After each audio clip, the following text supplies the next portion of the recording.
Pemirsa yang dirahmati Allah Subhanahu wa taala, yang kita bahas tadi adalah balasan-balasan bagi orang-orang yang bertakwa di dunia. Ternyata Allah juga berikan jaminan di akhirat nanti.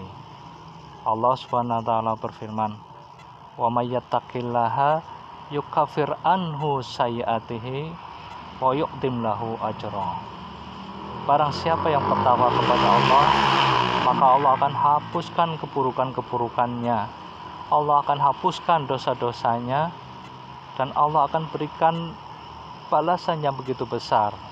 Para mufassirin menyebutkan yang dimaksud dengan balasan yang besar ini adalah surganya Allah Subhanahu wa taala. Inilah jaminan Allah di akhirat. Dimensi yang kedua adalah syahrul Ramadan sebagai syahrul syukur, atau dengan kata lain syahrul Ramadan sebagai syahrul Quran. Sebagaimana firman Allah Subhanahu wa taala, "Syahrul Ramadan alladzi unsila fil Quran." Bulan Ramadan adalah bulan diturunkannya Al-Qur'an. Ketika tadi yang pertama kita membahas tentang puasanya, maka dimensi kedua ini tidak hanya tentang puasanya saja. Maka seseorang yang berada di bulan Ramadan selayaknya tidak hanya sekedar berpuasa, tetapi dia juga harus meningkatkan intensitasnya, pergaulannya dengan Al-Quran. Ya, Al-Quran sebagai petunjuk. Al-Quran bukan hanya sebagai zikrullah, untuk berzikir kepada Allah Subhanahu wa taala, tapi Al-Quran juga sebagai petunjuk. Ketika kita membaca Al-Quran, di mana ramai di masjid-masjid, di rumah-rumah membaca Al-Quran, ya, itu Al-Quran sebagai zikrullah, sebagai zikir kepada Allah. Al-Quran untuk mengingat Allah Subhanahu wa taala. Namun Al-Quran juga merupakan hudan, sebagai petunjuk dari Allah Subhanahu wa taala. Dzalikal kitabu la raiba fi hudalil muttaqin. Itulah Al-Quran, inilah Al-Quran sebagai petunjuk bagi orang-orang yang bertakwa. Al-Quran sebagai petunjuk tidak cukup hanya dengan dibaca saja. Apalagi kita selaku orang Indonesia yang tidak tahu atau tidak berbahasa Arab, karena Al-Quran diturunkan dengan bahasa Arab, tentu kita perlu usaha lebih lanjut untuk bisa memahami Al-Quran. Al-Quran bukan hanya dibaca bahasa Arabnya saja. Al-Quran juga harus dipahami apa maknanya, apa kandungan perintahnya, apa kandungan larangannya, apa pelajaran-pelajaran yang bisa kita dapatkan dari kisah-kisah yang ada di dalamnya. Itulah Al-Quran. Pemirsa, saya beri contoh sedikit.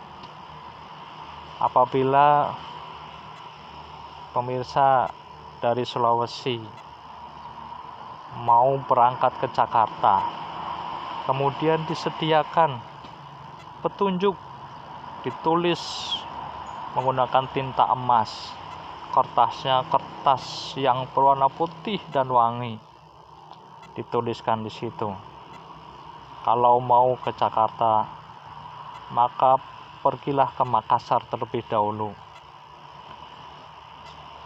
Dari Makassar carilah bandara yang ada di Makassar.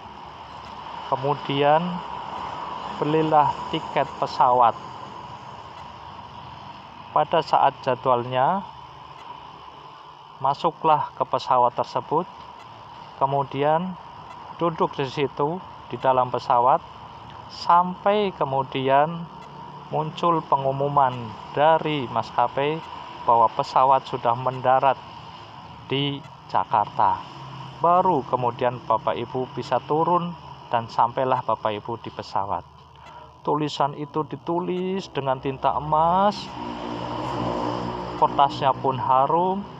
Coba bayangkan, tulisan tersebut Bapak Ibu bawa pulang, kemudian Bapak Ibu pemirsa sekalian baca, bukan cuma sekali sehari, bahkan mungkin 5 kali sehari Bapak Ibu baca, dibaca terus.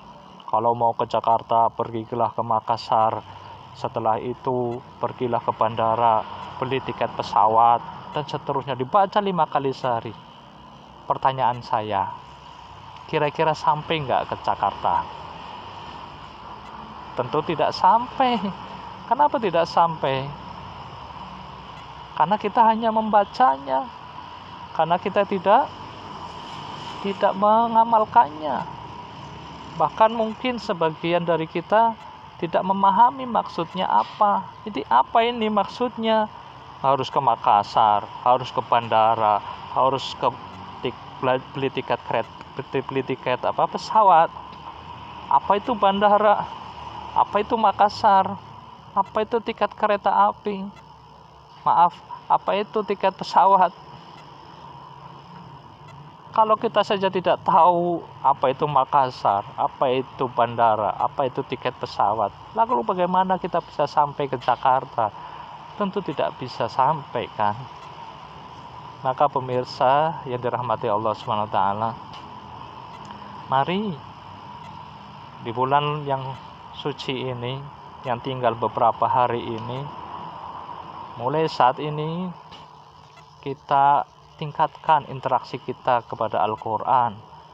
Ya, membacanya kita perbanyak, syukur-syukur kita menghafalkannya, tapi mulailah kita memahaminya, mulailah kita mempelajari isi dari perintah-perintahnya, isi dari larangan-larangannya, dan kita mulai memahami pelajaran-pelajaran dari kisah-kisah yang ada di dalamnya, dan mari sedikit-sedikit kita mulai untuk mengamalkannya.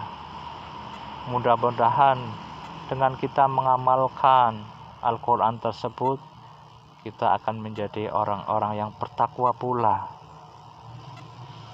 Dzalikal kitabu la raiba fi hudan lil muttaqin.